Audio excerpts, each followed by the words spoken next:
Assalamualaikum warahmatullahi wabarakatuh. Jumpa lagi dengan Pak Suprono di channel Pak Suprono Belajar Manajemen.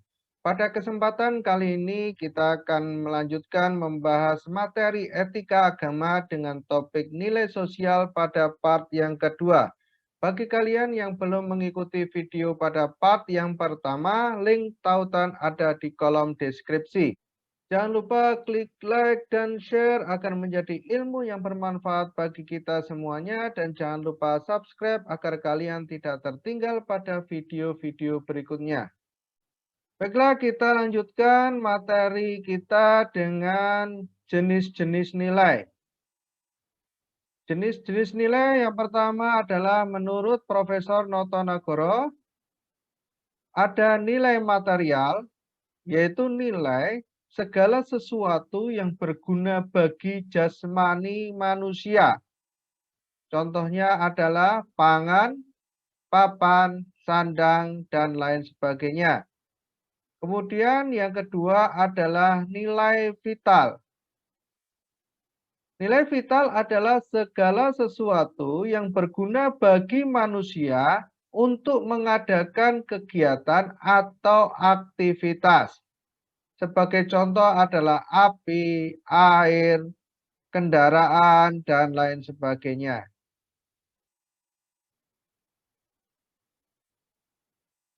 Kemudian yang ketiga adalah nilai kerohanian.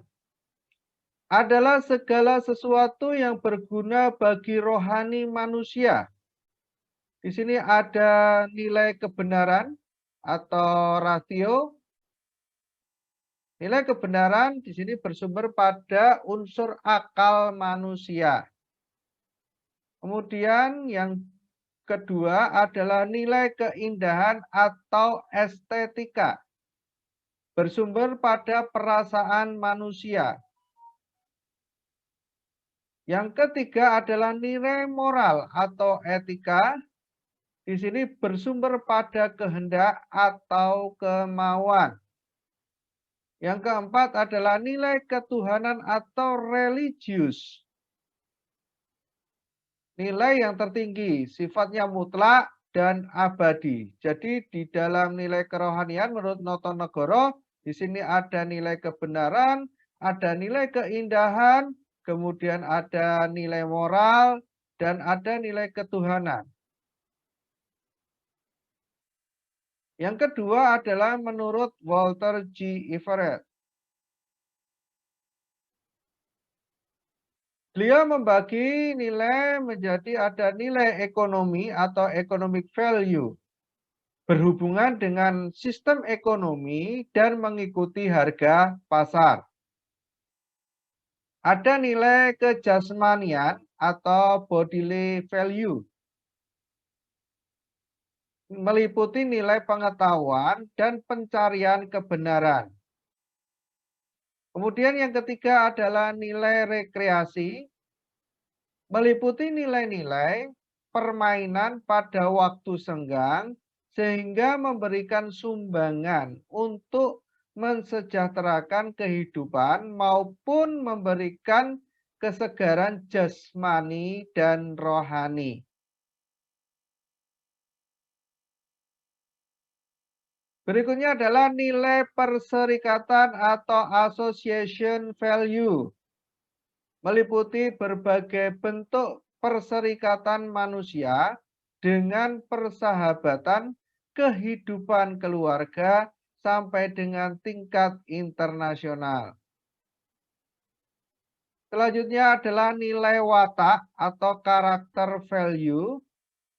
Meliputi seluruh tantangan serta kesalahan pribadi dan sosial, termasuk keadilan, kesediaan menolong, kesukaan pada kebenaran, dan kesediaan mengontrol diri. Tipe-tipe nilai. Yang pertama adalah nilai-nilai dominan. Adalah nilai yang dianggap lebih penting daripada nilai lainnya.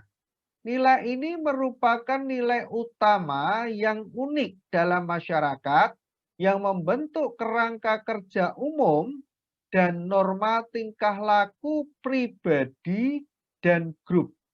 Nilai ini menyusun inti sistem nilai sosial. Nilai ini sering ditemui dalam institusi sosial seperti agama dan keluarga. Berikutnya adalah nilai-nilai yang mendarah daging. Adalah nilai yang telah menjadi kepribadian dan kebiasaan, sehingga ketika seseorang melakukannya, mampu memberikan nilai kepada dirinya. Contoh, seseorang kepala keluarga yang belum mampu memberikan nafkah kepada keluarganya akan merasa sebagai kepala keluarga yang tidak bertanggung jawab. Tetapi kalau ada seorang kepala keluarga yang sudah mampu memberikan nafkah kepada keluarganya, dia akan merasa dirinya sudah mampu memberikan tanggung jawab kepada keluarga. Itu adalah nilai-nilai yang mendarah daging. Berikutnya adalah nilai-nilai antara. Nilai ini ditarik dari yang utama lalu diperbarui ke dalam bentuk yang lebih mudah dicapai. Nilai ini ada yang beroperasi dalam kerangka kerja nilai-nilai utama dan diimplementasikan melalui norma-norma yang secara sosial diterima dan berfungsi untuk menjamin berjalannya nilai-nilai. Selanjutnya adalah nilai-nilai khusus. Adalah subbagian dari nilai-nilai antara. Nilai ini terdiri dari sejumlah petunjuk kepada orang perorangan dan grup dalam kehidupan sehari-hari.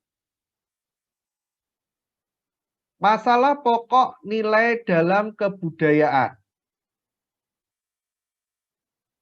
Menurut C. Kluchon, semua nilai dalam setiap kebudayaan pada dasarnya mencakup 5 masalah pokok. Antara lain yang pertama nilai tentang hakikat hidup manusia. Misalnya adalah ada yang memahami bahwa hidup itu buruk, hidup itu baik, tetapi manusia wajib berikhtiar supaya hidup itu menjadi baik. Yang kedua adalah nilai tentang hakikat karya manusia.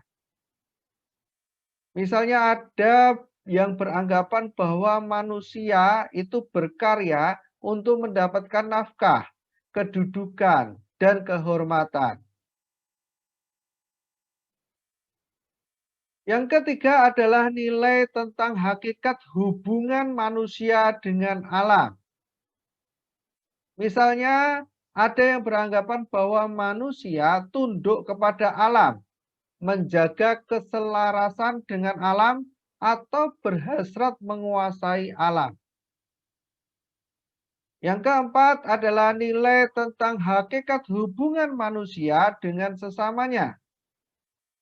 Misalnya, ada yang berorientasi kepada sesama, yaitu contohnya gotong royong. Ada yang berorientasi kepada atasan, dan ada yang menekankan individualisme. Yang kelima adalah nilai tentang hakikat kedudukan manusia dalam ruang dan waktu. Misalnya ada yang berorientasi ke masa lalu, masa kini, dan masa depan. Demikianlah pembahasan etika agama dengan topik nilai sosial pada part yang kedua. Jangan lupa klik like dan share agar menjadi ilmu yang bermanfaat bagi kita semuanya. Dan jangan lupa subscribe agar kalian tidak tertinggal pada video-video berikutnya. Kurang lebihnya mohon maaf. Akhirul kalam. Wabillahi taufik wal hidayah. Assalamualaikum warahmatullahi wabarakatuh.